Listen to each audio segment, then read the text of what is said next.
The Negro speaks of rivers. I've known rivers. I've known rivers ancient as the world and older than the flow of human blood in human veins. My soul has grown deep like the rivers. I bathed in the Euphrates when dawns were young. I built my hut near the Congo, and it lulled me to sleep. I looked upon the Nile and raised the pyramids above it. I heard the singing of the Mississippi when Abe Lincoln went down to New Orleans, and I've seen its muddy bosom turn all golden in the sunset.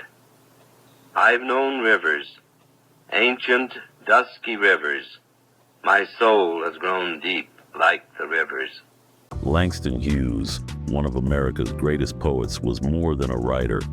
He was a revolutionary voice that spoke for the voiceless. As the heart of the Harlem Renaissance, Hughes used his words to capture the joys, struggles, and resilience of African American life. But behind his iconic poems lay a complex journey of self-discovery, activism, and an unwavering commitment to truth. This is the story of Langston Hughes, the poet who dared to dream in a divided America. James Mercer Langston Hughes was born in 1902 in Joplin, Missouri. Raised by his grandmother after his parents' separation, Hughes grew up hearing stories of African American resilience and heroism, stories that would later inspire his poetry. As a young man, Hughes moved frequently, experiencing life in the segregated Midwest and the racially diverse streets of New York. His early struggles with racial prejudice and economic hardship would shape the voice that resonated so powerfully in his work. In 1923, Hughes traveled the world, working as a seaman and exploring the cultures of Europe and Africa. These experiences broadened his perspective and deepened his understanding of the global Black experience. It was in Harlem that Hughes truly found his voice. Influenced by the rhythm of jazz and the struggles of everyday people, he wrote poems that spoke directly to the African American experience. His first major poem, The Negro, speaks of rivers, published in 1921, established him as a literary force. The Harlem Renaissance was a cultural movement that celebrated Black art, music, and literature, and Langston Hughes was at its forefront.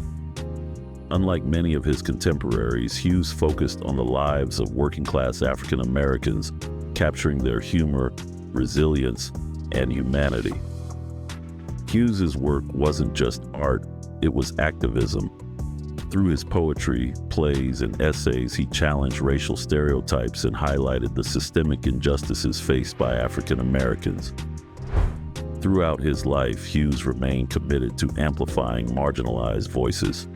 He continued to write until his death in 1967, leaving behind a legacy that transcended literature and became a symbol of the ongoing fight for equality.